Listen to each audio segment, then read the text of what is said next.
Hein. Bonsoir David. Bonsoir, le monde diplomatique parle de guerre civile numérique, reprenant la terminologie américaine. Monsieur Taibbi nous dit que nous ne sommes plus là que pour le spectacle et l'identité, plus pour l'idéologie. Nous allons vous montrer que c'est faux. Nous allons parler d'actualité, nous allons parler d'idéologie. Bonsoir Noah. Bonsoir David. Eh bien, le monde est en tourment, nous-mêmes étant tourmentés par toute cette actualité. Nous allons commencer par une actualité difficile. Une difficile parce qu'il a créé un conflit de couple absolument interplanétaire, le conflit entre Trump et Musk. The Big, Beautiful Bill. Le dernier Le, bébé de Monsieur Trump, le qui triple B. malheureusement l'a fait rompre. Le triple B, le triple bébé. C'est quand même triste, Noah, je ne sais pas ce que tu en penses, de se faire quitter par quelqu'un qui a plus de 14 enfants. Je pense que l'amour n'a plus de justification en ce monde-là. Et je vois d'ailleurs que sur Twitter, toi qui es un proactif de l'information mondiale, tu vois qu'il y a depuis cette signature aujourd'hui, enfin entre aujourd'hui et hier, ça dépend quand je publie la vidéo, on a un regain de conflit entre les deux personnages, quoi. Assez brutal d'ailleurs. Je t'avoue que me faire quitter par Elon Musk, dans l'hypothèse où, ça devrait aller parce que je crois qu'il en est à sa 4e ou 5e femme. Bon, voilà. Certes, il a beaucoup d'enfants, mais il a aussi eu pas mal de compagnes. Et pour avoir été un peu sur Twitter aujourd'hui, j'ai pas vu grand-chose en rapport avec les États-Unis, à part sur la possibilité de dénaturalisation d'aliens, donc d'illégaux qui ont pénétré illégalement sur le territoire états-unien, qui ont commis des crimes ou ce genre de choses. Bref, c'est surtout ça que j'ai vu, moi, je oui. Ah, c'est intéressant parce que c'est une sacrée boîte de Pandore, cette Big Beautiful Bill.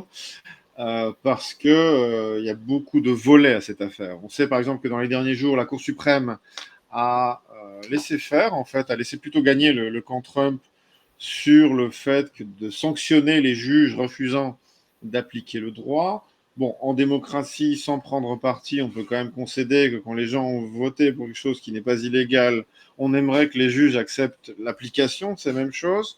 On a maintenant le Big Beautiful Bill qui, après le conflit au Moyen-Orient qu'on va traiter en point sous-jacent, juste après, on a vu une séparation dans le camp Trump sur ce genre de sujet. Ben, le Big Beautiful Bill en fait partie. Tu permets que j'en discute les points majeurs rapidement, comme ça on sait de quoi on parle. Bien sûr. Pour faire assez simple, c'est une loi budgétaire massive qui fait 900 pages, qui a pour objectif de relancer c'est normal pour ce genre de texte, même si c'est un peu impressionnant, qui a pour objectif de relancer l'économie par une baisse d'impôts pour les foyers, sur les entreprises, de façon assez massive. C'est une massification de la baisse d'impôts de Trump en 2017, avec un système de crédit et pourboire sur les heures sup, donc une invitation au travail. On a sur le plan plus litigieux, dans le programme social, une coupe du Medicare et de l'aide alimentaire. Le problème, c'est que c'est très difficile de savoir exactement ce que ça cible parce que le Parti démocrate et une partie des républicains expliquent que ça cible de façon assez générale toute la population américaine. D'autres diront que non, ça touche des segments assez précis qui ne devraient pas recevoir de subsides. Bon, très difficile de savoir ce qu'il en est. On a une baisse de plus de 100 milliards aux aides pour les immigrations, de l'investissement sur les déportations, les murs, les centres de détention et tout ce Ça qui n'a pas, peut. ça a pas l'air bon signe dit comme ça. C'est concret. C'est de la muraille, c'est de la ferraille, c'est une politique anti-immigration tout à fait stricte, qui est associée au volet que j'ai précédemment cité sur la difficulté d'obtention de la nationalité et on va déchoir, à mon avis, un certain nombre de personnes. Là où le bas blesse, en fait, c'est on a une partie de baisse de dépenses, mais on a une énorme augmentation de dépenses sur l'armée. Donc, on fait des économies de 3 000 milliards, mais on rajoute 5 000 milliards. D'où l'incompréhension de l'ami Trump qui dit oui, mais c'était ça que j'étais venu Non, saccager. Elon Musk. Oui, pardon, de Musk. C'était ce que j'étais venu diminuer. Mais non, on a diminué ça pour rien. Parce qu'on a un investissement massif dans la défense. Et bon, on en reparlera au point suivant, mais parce qu'on peut réfléchir à la façon d'investir dans ce genre de points. Donc on a un truc un peu mi-figue, mi-raisin, mais il faut comprendre que la démocratie américaine est vivante et que malheureusement les administrations sont quand même reines, en partie.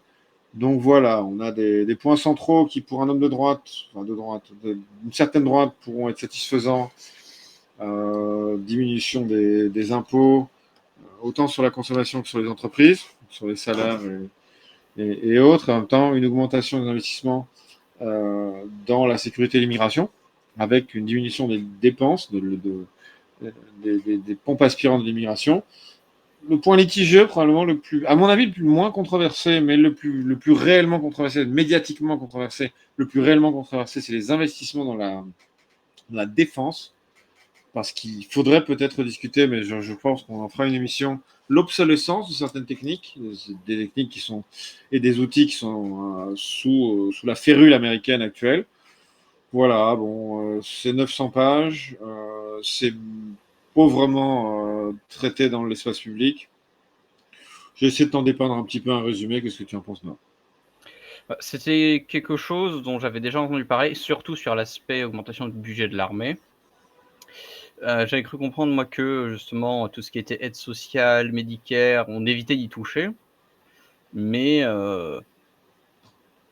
bah, justement, ça semble être touché. Alors, j'ose imaginer quand même que ça cible effectivement des secteurs qui seraient jugés, heu, non prioritaires, voire comme étant potentiellement des pertes d'argent.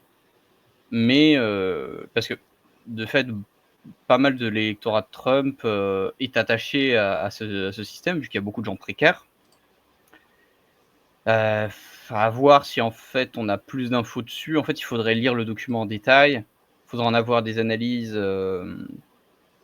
bah, d'experts, en fait, sur le sujet.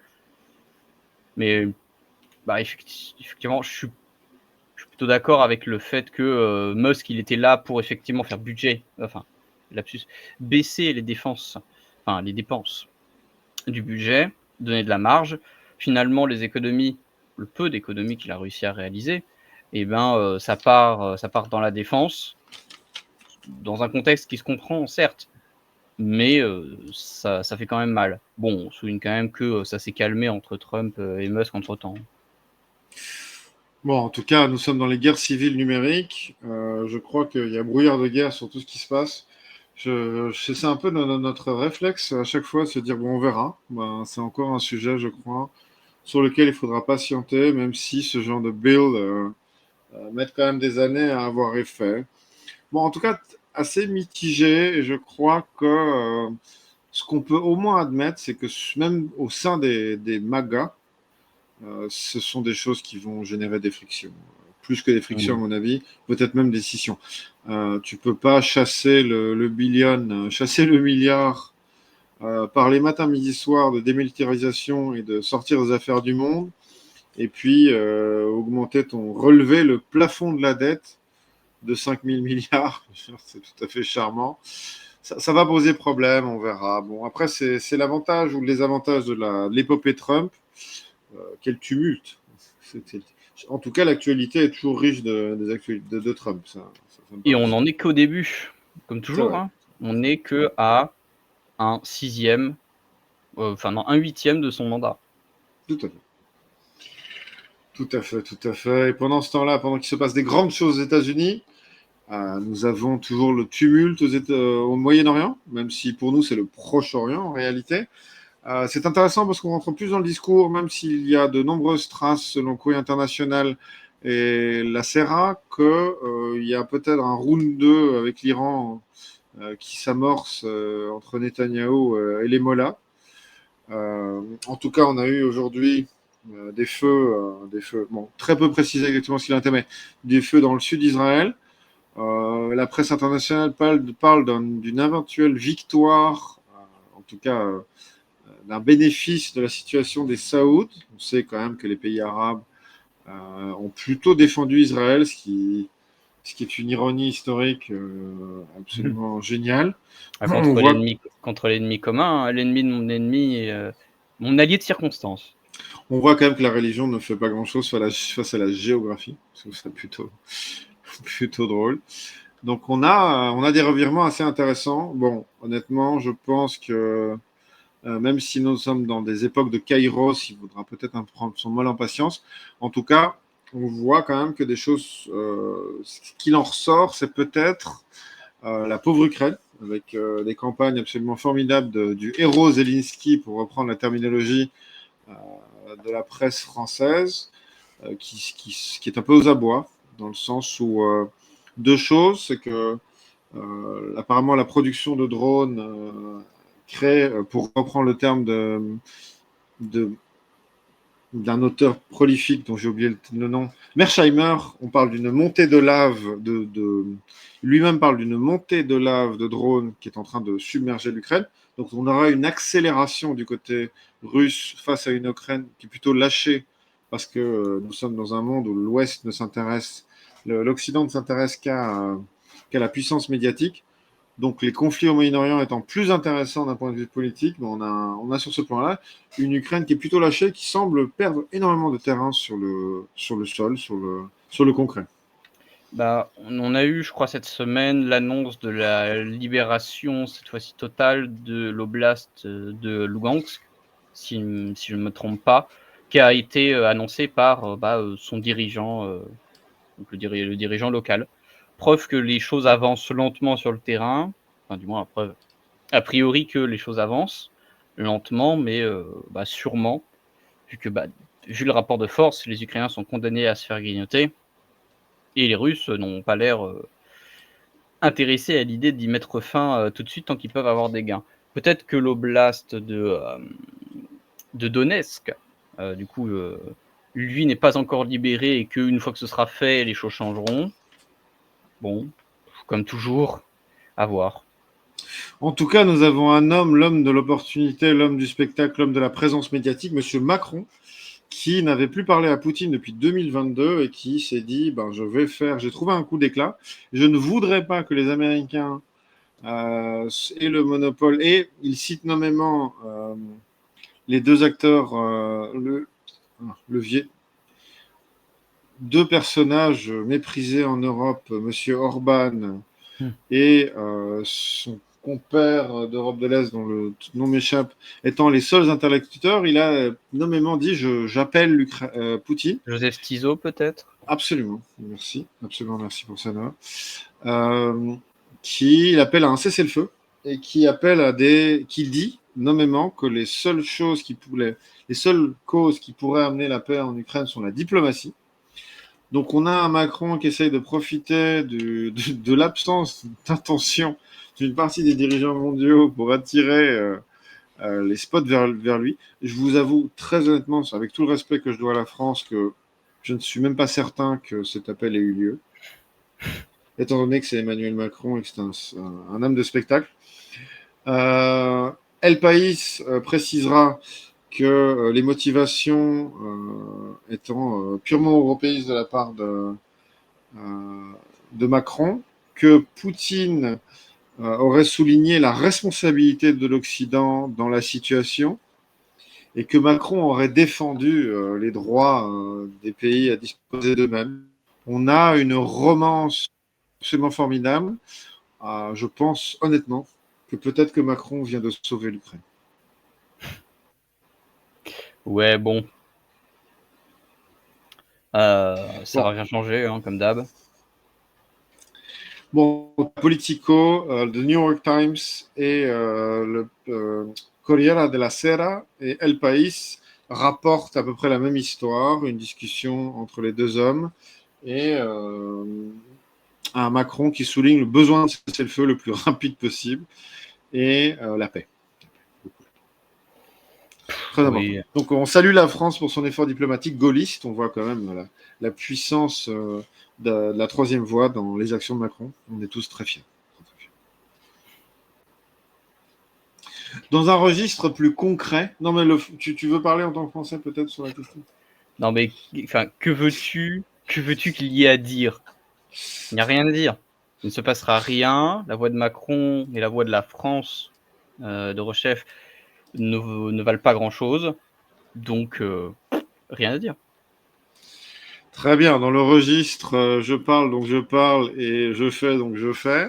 On a évidemment, dans le couple maudit européen, rapporté par de Deutsche Welle, la presse allemande, les propos du ministre, la liberté et l'avenir de l'Ukraine, le ministre allemand, le ministre de la guerre, pour ne pas dire le ministre de la paix ou le ministre de la défense, la liberté et l'avenir de l'Ukraine représentent la mission la plus importante de la politique étrangère et de la sécurité allemande.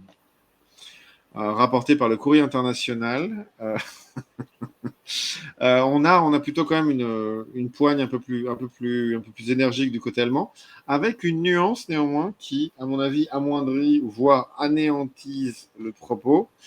L'Allemagne décide d'envoyer moins de matériel militaire à l'Ukraine, mais d'investir dans l'industrie locale.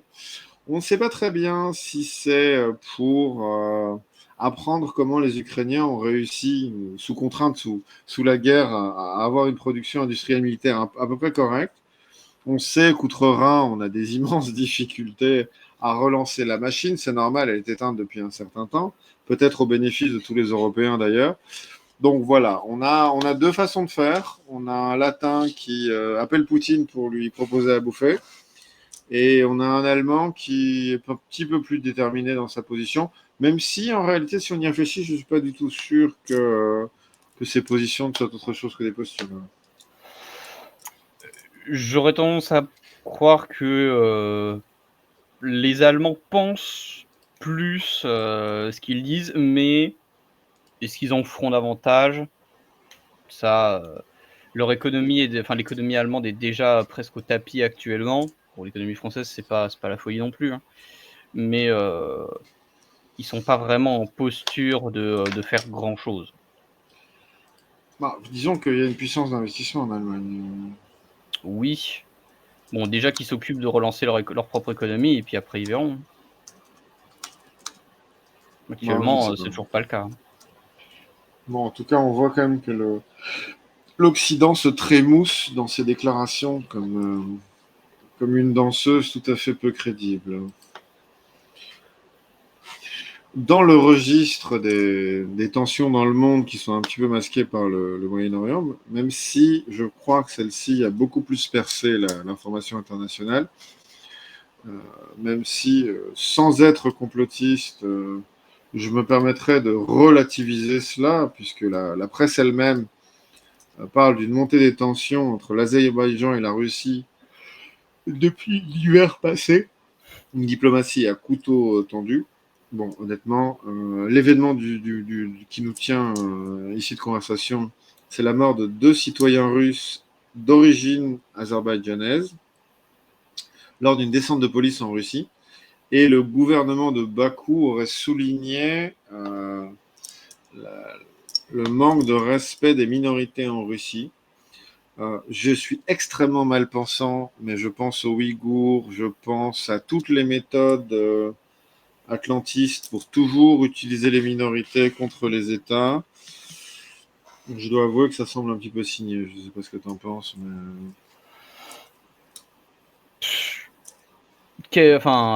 Il est question des minorités azerbaïdjanaises, j'imagine, en Russie.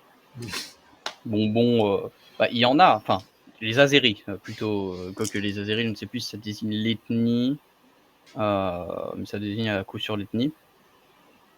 Et peut-être la population du pays.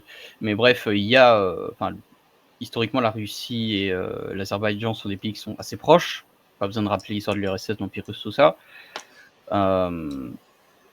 Donc à voir, effectivement, on avait déjà eu des tensions, notamment, je crois, après l'abattage d'un appareil par les services de défense antiaérienne russes, qui étaient azerbaïdjanais, je crois. Je vais te refaire l'historique très rapidement pour un peu resituer facilement. Le 25 décembre, les forces russes ont abattu un avion qui a fait 38 morts avec de nombreux Azerbaïdjanais à bord. Et le 27 juin, une opération de police devant aboutir à attraper des suspects dans une série d'assassinats remontant en 2001 a généré la mort des frères Savarov. Que Bakou qualifie de torture ayant conduit à une mort violente. Bon, honnêtement, j'ai l'impression d'une guerre d'information. Que la Russie pratique la torture, c'est un secret de polichinelle, tout comme les Occidentaux d'ailleurs. Mais eux, ils se voilent moins, ils font moins les hypocrites là-dessus. Est-ce qu'ils étaient liés à la s'ils étaient ça n'excuse jamais la mort de quelqu'un, mais est-ce qu'ils étaient liés justement à l'affaire? Est-ce qu'ils étaient coupables? Bon ça, s'ils sont morts, ça va être difficile de le prouver, quoique, on verra bien s'il y aura un procès posthume. Mais, l'Azerbaïdjan proteste contre le décès de certains de ses citoyens. Bon, c'est On parle d'un total de 40 morts dans la période récente, dans les 6 derniers mois. 40, donc le tueur en série, Non, un criminel. c'est 2 morts pour l'affaire récente du 27 juin et 38 morts dans l'abattage d'un avion au mois de décembre. Oui, d'accord. Donc au total. D'accord. C'était si récent que ça l'avion? Le temps Le passe 25 vite. décembre 2024. Quelle ironie. Pauvres gens. Mais oui, c'est compréhensible que la situation soit tendue, quoi. À voir, ce que l'enquête, du côté russe révélera. S'ils étaient, juste, là au mauvais endroit au mauvais moment ou s'ils étaient bel et bien liés, et donc potentiellement coupables. Peut-être que l'Azerbaïdjan reviendra sur ses positions, mais est-ce que les tensions se sont manifestées concrètement? Qu'il y a plutôt que juste des C'est une guerre protestations? c'est purement diplomatique, c'est une guerre de déclaration entre les gouvernements. Bon, pour l'instant, ça va pas très loin, mais en tout cas, toute la presse occidentale le met en avant, notamment le Courrier international. C'est logique, étant donné que on est dans une guerre de l'information et Occident et Russie se tapent dessus par médias interposés. On veut affaiblir le camp adverse autant qu'on peut, et peut-être que pleinement le camp russe a des responsabilités dans cette affaire. Bon, en tout cas, on voit une montée à la radicalité qui est constante. Oui, c'est le lot de notre période, hein. Là-dessus, il y a pas grand-chose à ajouter, hein. Bah, en contrepartie de toutes ces mauvaises nouvelles, je dois admettre, moi, que je suis assez ébloui, parce que c'est un conflit que je trouve extrêmement grave et je suis assez rassuré qu'il intéresse un petit peu la communauté internationale. C'est les 20 dernières années, 30 dernières années entre le Rwanda, spécialement au Kivu, qui prend des ressources à la République du Congo. Bon, ça fait peu de bruit parce qu'entre Kigali et Kinshasa, il y a un certain blondinet à Washington qui a mis ses petites pattes pour faire signer les deux capitales. Bon, honnêtement, c'est très rassurant dans la région. Il y a de nombreux intérêts dans la région. Les Chinois y sont pour des terres rares. Euh, le conflit est principalement sur des ressources. Ce sont des pays assez importants en matière première.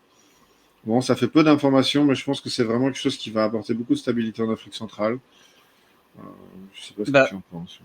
non, effectivement, c'est un conflit qui est à court depuis, peut-être des dizaines d'années, Oui, bien sûr. vu que la République démocratique du Congo est un État, Très faible. qui c'est ça, oui, en état de constante instabilité, guerre civile. À côté, le Rwanda, c'est un petit pays qui, en plus, s'est pris un génocide sur la tronche. Voilà, Oui, hein, je rwandais et qui, de fait, aujourd'hui est, si on peut pas forcément dire une dictature, quoique si remarque si, c'est une dictature. J'allais dire régime autoritaire, mais non, c'est une dictature. Il y a moins de problèmes de stabilité vu que, comment il s'appelle déjà le président? Kagame. Ah oui, Paul Kagame, c'est ça. Un Heu, proche le des Américains. le boucher des Grands Lacs, comme il Non, est non, surnommé. c'est pas Non? lui. Ah, c'est pas lui? Non, c'est le fils. C'est pas lui, mais j'ai cru pendant longtemps que c'était lui, mais c'est pas lui. Ah mince, autant pour moi. Excusez-moi. Mais oui, c'est un conflit en plus, c'était pour des ressources si je ne dis pas de bêtises, ou justement c'était Ah la non, tu as saisie raison. de Excuse-moi. Bon, ben, ouais. ChatGPT m'a dit l'inverse il y a quelques jours, parce que j'ai voulu vérifier.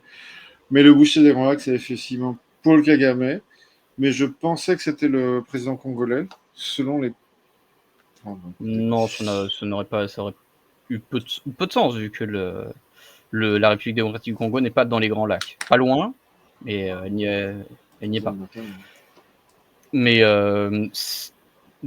enfin, corrige-moi si je me trompe, mais cette guerre justement était pour des ressources. Justement, le Rwanda voulait mettre la main sur des mines, Ils l'ont ce genre de fait, choses, ils et l'ont fait, ils l'ont fait. aussi Ça a été fait. récupérer peut-être des populations qui avaient fui du côté congolais pendant le génocide pour remettre la main dessus. Parce qu'il y a eu un gros exode pendant le génocide rwandais.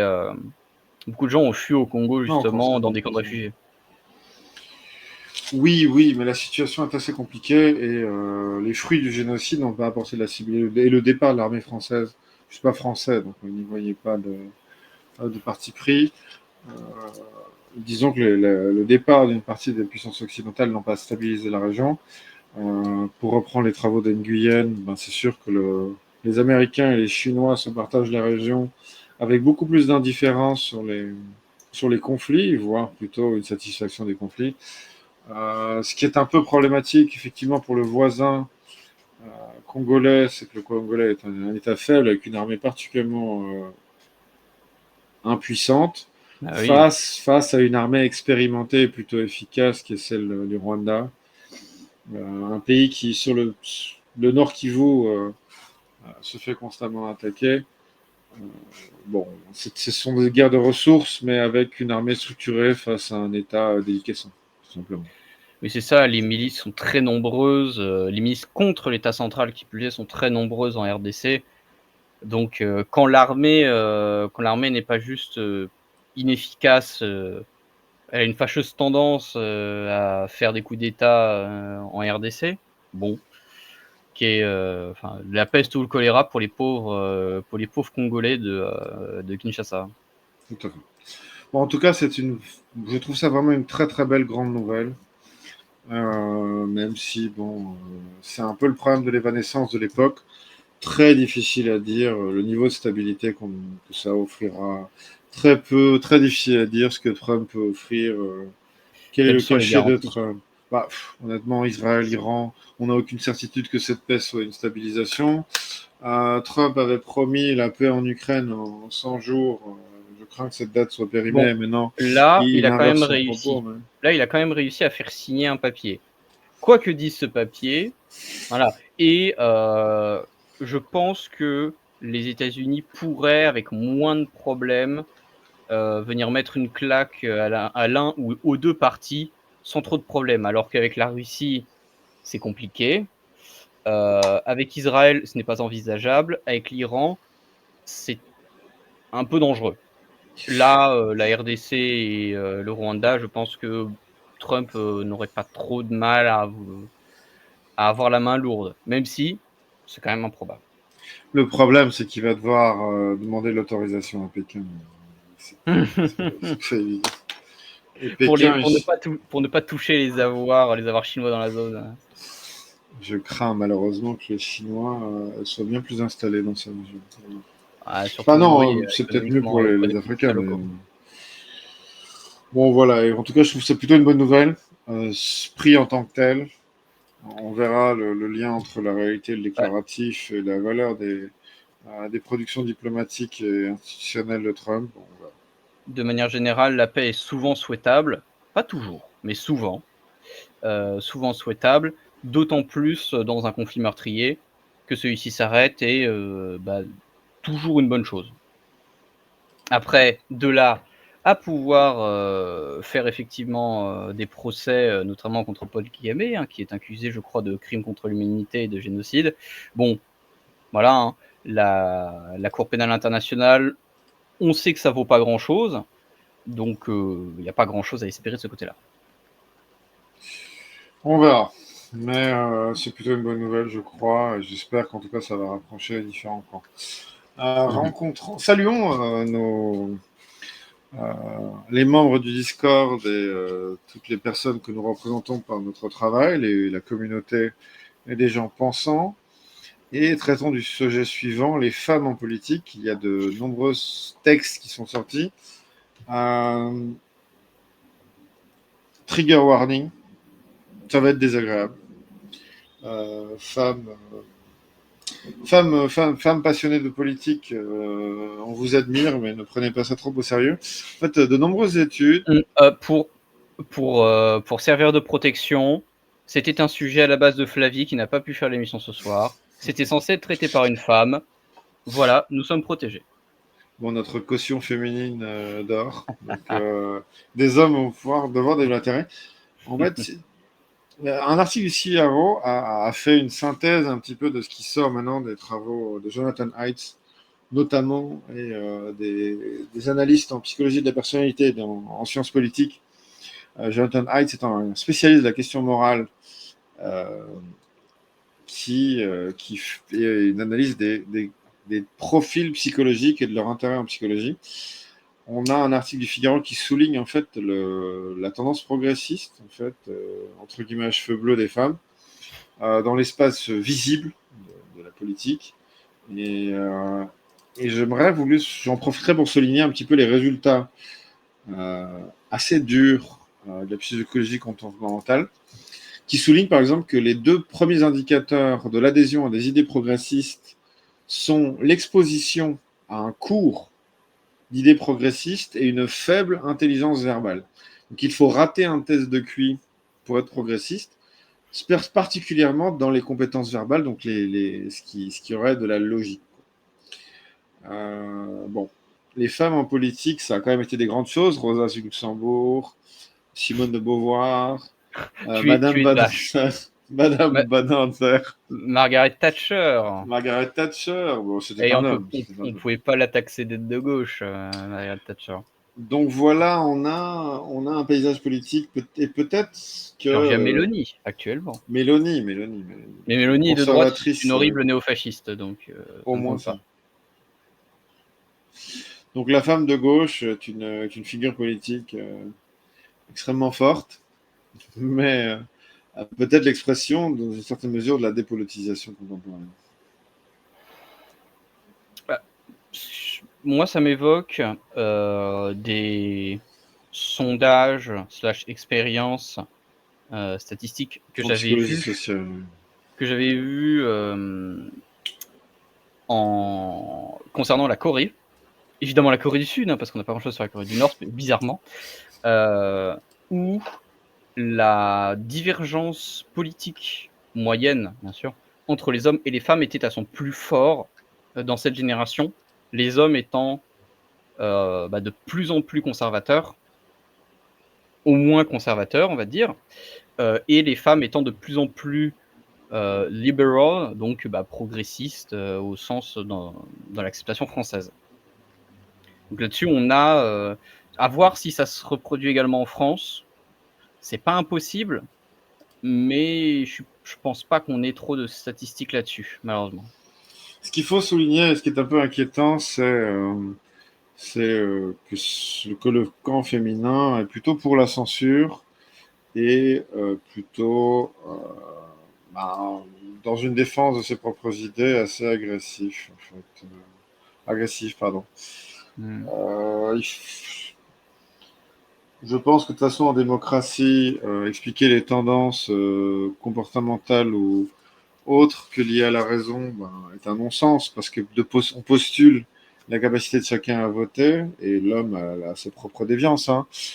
J'imagine que si on mettait un Schwarzenegger qui est le champion du monde de Fortnite, on aurait 30% des votes des hommes, hein, ou un footballeur. Bon, mais Schwarzenegger a été dans la politique. C'est vrai. Il a été gouverneur de Californie, certes en remplaçant, mais il a été gouverneur de Californie pendant 3 ans, je crois. Bon, voilà, écoutez, j'ai pris suffisamment de pincettes pour pouvoir clore ce sujet, merci. Allez hop, on se débarrasse de la patate chaude.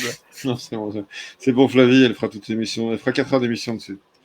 Je voulais spéculer un peu avec toi, Noah, sur cette idée d'une censure cet été pour le gouvernement Macron. Ce que j'aime beaucoup chez les politiciens, c'est si j'avais le pouvoir, que ferais-je? Malheureusement, ça fait un moment que tu y es et on attend que tu fasses quelque chose. Ce sont des choses qu'apprécient beaucoup faire Gabriel Attal, Édouard Philippe, bref, les anciens premiers ministres. Mais voilà ce qu'il faudrait faire. Retenez-moi Intéressant. si je vais faire un malheur. Oui, mais tu es au pouvoir, petit. Donc, Intéressant. Vous l'avez été, pourquoi vous l'avez pas fait? oui, Ah, mais j'avais les mains liées, vous comprenez? Ah, les choses seraient différentes cette fois-ci. absolument. Donc moi, j'avais envie de spéculer avec toi et de te poser la question simple, est-ce qu'il y aura censure cet été? Ah, c'est pas impossible. Ah ouais, comme d'habitude, je m'avance beaucoup, hein. Non, t'es fort. Enfin, je mets un peu dans le contexte quand même. Je pense que ce sujet était venu parce qu'il y a eu une motion de censure déposée par le PS, contre le gouvernement Bayrou, à l'occasion de, la non-réouverture par celui-ci des, discussions sur la réforme des retraites. Donc censure qui a été votée, je pense, par l'intégralité de la gauche et qui n'a pas été votée par le Rassemblement national, heu, qui, alors je ne sais plus si c'est quelqu'un du Rassemblement national qui a dit ça ou si c'est Bayrou lui-même, mais le message, c'était en gros, le RN, l dans 3 mois, le RN va nous bouffer, donc d'ici là, ça va, mais après c'est fini. En tout cas, ça semble effectivement l'obsession de l'establishment, c'est Ah bah, enfin, les gouvernements actuellement sont minoritaires et donc ne doivent leur survie qu'à la complaisance du Rassemblement national, c'est vrai. Bah, c'est un peu qui se toute satisfait de la l'Europe, situation. hein, tout l'Occident a pour obsession les courants populistes. Quand on entend ce qui se passe dans les institutions européennes sur leur insatisfaction des résultats en Pologne, quand on voit ce qui s'est passé en Roumanie, quand on voit les déclarations de M. Breton sur l'AfD, on a une tendance très nette, en fait, assez antidémocrate, hein, pour le dire assez clairement. Bon, en tout cas, je Mmh. trouvais que la France avait une vivacité institutionnelle en ce moment absolument démentielle. On a quand même un pays qui a besoin de réforme et qui est paralysé depuis la dissolution. Donc on irait d'une dissolution à l'autre. Bon, je trouve Pareil. que vu la canicule, c'est peut-être le moment. Le pays n'est pas entièrement le gouvernement n'est pas Non, entièrement paralysé non plus. ça va pas On a fort, des hein, ça bouge pas les Oui, masses. effectivement, on a des adoptions de lois. On n'a pas des réformes à tous azimuts, dans un sens ou dans un autre, comme on a pu avoir sous les législations précédentes où la majori où plutôt le parti, le camp présidentiel était suffisamment fort pour pouvoir espérer, l'emporter assez facilement dans les lois. Là, c'est pas le cas et c'est paradoxal, mais le RN n'a n'a jamais eu le pouvoir, n'a pas le pouvoir et paradoxalement, c'est peut-être lui qui a le plus de pouvoir actuellement à l'Assemblée. En même temps, j'ai envie de dire, c'est le premier parti de France et de l'Assemblée nationale. Oui, mais la démocratie, franchement, ça dépend ce qu'elle dit. Je suis pas d'accord. Le en Mais démo heureusement que en je suis la caution de gauche de cet espace, parce qu'honnêtement, en dé Bah, des idées effectivement, aussi atroces, moi, pardonnez-moi, ce n'est pas acceptable. en démocratie, ce n'est pas celui qui vote qui décide, c'est celui qui compte les voix. Staline. Oui, et Tintin au pays des soviets aussi.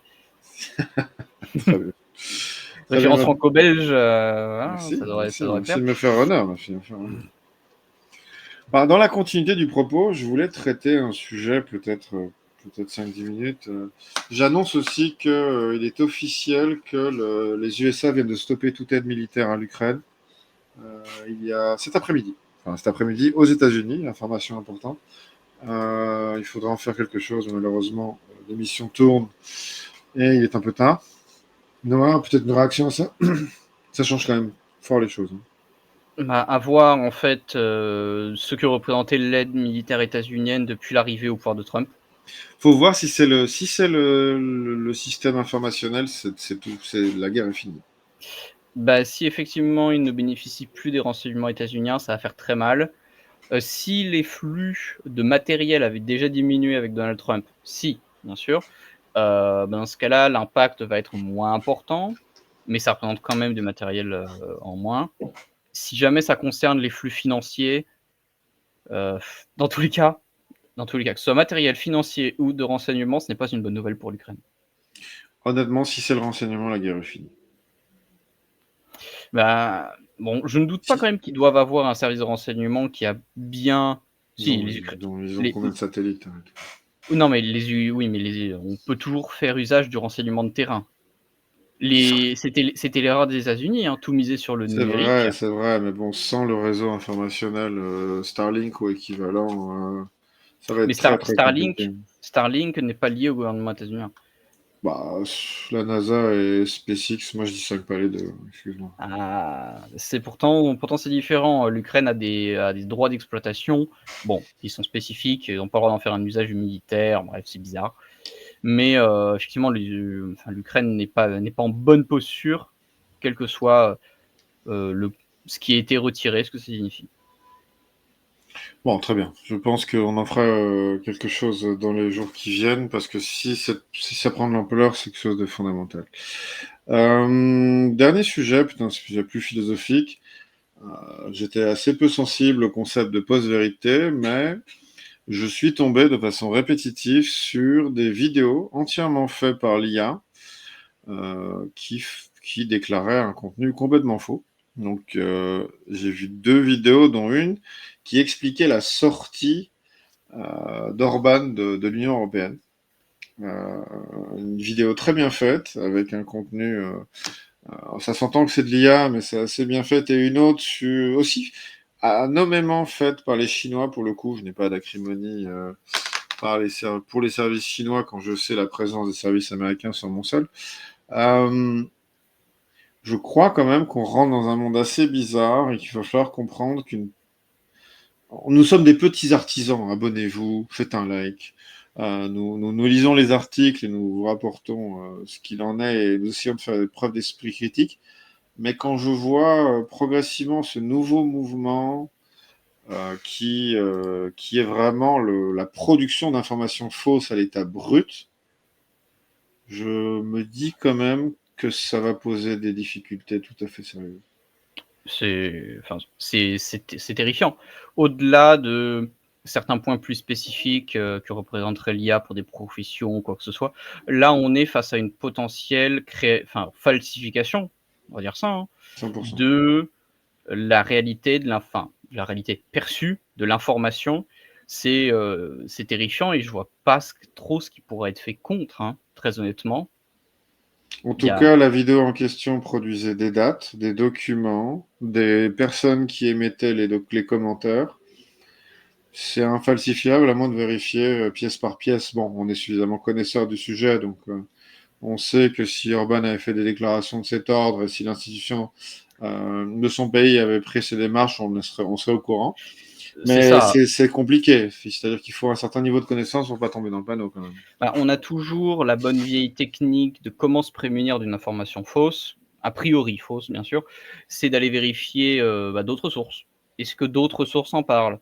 Si oui, est-ce que c'est les mêmes termes? Est-ce que c'est les mêmes choses? Bien sûr, aucun média n'est vraiment neutre, mais si aucun autre média en parle, a priori, c'est que c'est pas vrai. Si même des médias qui sont, heu, qui devraient être favorables à ce type de mesures, typiquement, hein, des médias de la réinfosphère et tout ça n'en parlent pas, c'est que, c'est que ce n'est pas vrai Bah, je vais donner un et ça exemple n'existe assez pas. simple. Bah, oui, mais en fait, je pense que cette séparation, euh, je prends une analogie qui est un peu triste parce elle est abusive, mais on savait que les Russes étaient au courant que la Pravda était la Pravda, et tout le monde savait que la Pravda mentait. J'ai eu l'opportunité d'écouter une interview qui a été faite il y a moins de 2 jours par le représentant santé, donc RFK, Robert Kennedy Jr., tout à fait officiel, où il explique qu'il a la certitude que M. Fauci est un des créateurs, le créateur par gain de fonction d'une certaine maladie qui nous a tous perturbés. Ça a beau être vrai ou Grave faux, accusation. ça a beau être vrai ou faux, c'est le ministre quand même de la santé des États-Unis. C'est Oui, pas, mais il tient, il tient, c'est un anti-vax, un oui, anti-science, mais il tient pas donc le kebab d'à côté. Enfin, je veux dire, il est aux oui, mais c'est le affaires. gouvernement Trump, c'est un gouvernement de complotistes, il ne faut pas le croire. J'entends. Je ne le crois pas moi-même. Je n'oserais pas. Ne me mettez pas un ban à ma vidéo, mais Mmh. je, Pitié. j'ai mis énormément de temps à trouver cette interview sur YouTube, sur Google. Je l'ai trouvé, je l'ai regardé. Et alors? Étant de gauche, je n'y ai pas cru une seule seconde. Néanmoins, je trouve que entre la vidéo du Chinois qui me dit que Orban vient de sortir de l'Union européenne Et l'absence sur Google de l'interview d'RFK, je ne sais pas dans le monde dans lequel je rentre, mais nous sommes dans un monde où il va falloir faire de plus en plus preuve d'esprit critique et rien n'y invite personne ni quoi que ce soit. En tout cas. Je rappelle les témoignages dont je crois qu'on avait parlé dans une émission précédente de l'Union, enfin de la Commission européenne ou de l'État français qui faisait pression sur YouTube pour supprimer certains contenus qui les dérangeaient. Bon, à partir de ce moment-là. Politique, politique, politique. Bon, en tout cas, on va pas très bien dans les bonnes directions et indépendamment des politiques et des européennes, des différents États et la façon dont ils contrôlent la situation, on peut quand même se dire que l'ère technologique dans laquelle on rentre va tous nous imposer une certaine rigueur. Ouais, on entre dans une nouvelle ère de l'information. Autant Internet avait permis l'accélération de l'information, certes aussi la diffusion de théories du complot, mais aussi de médias d'information alternatifs, que ce soit bien ou mal. Là, on va arriver à une époque où on pourra produire beaucoup plus facilement de la fausse information et c'est extrêmement inquiétant. Tout à fait. Sur ces belles paroles, nous invitons chacun de nos auditeurs à mettre des abonnés, des gros abonnements et des commentaires à des gens qui lisent, qui travaillent, et qui sont encore des humains, même si vous pouvez en douter. Merci Noah, merci aux auditeurs de la Zone Libre. On salue tous nos membres du Discord et de nos réseaux sociaux. Excellente soirée à tous. Merci Noah. Bonne soirée à tous. Au revoir David.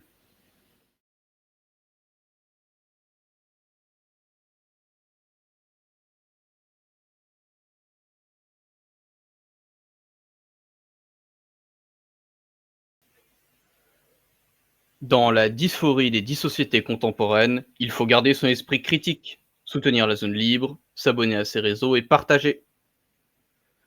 Dans la société des crises, en dissolution, être dans la zone libre, c'est passer du constat au combat.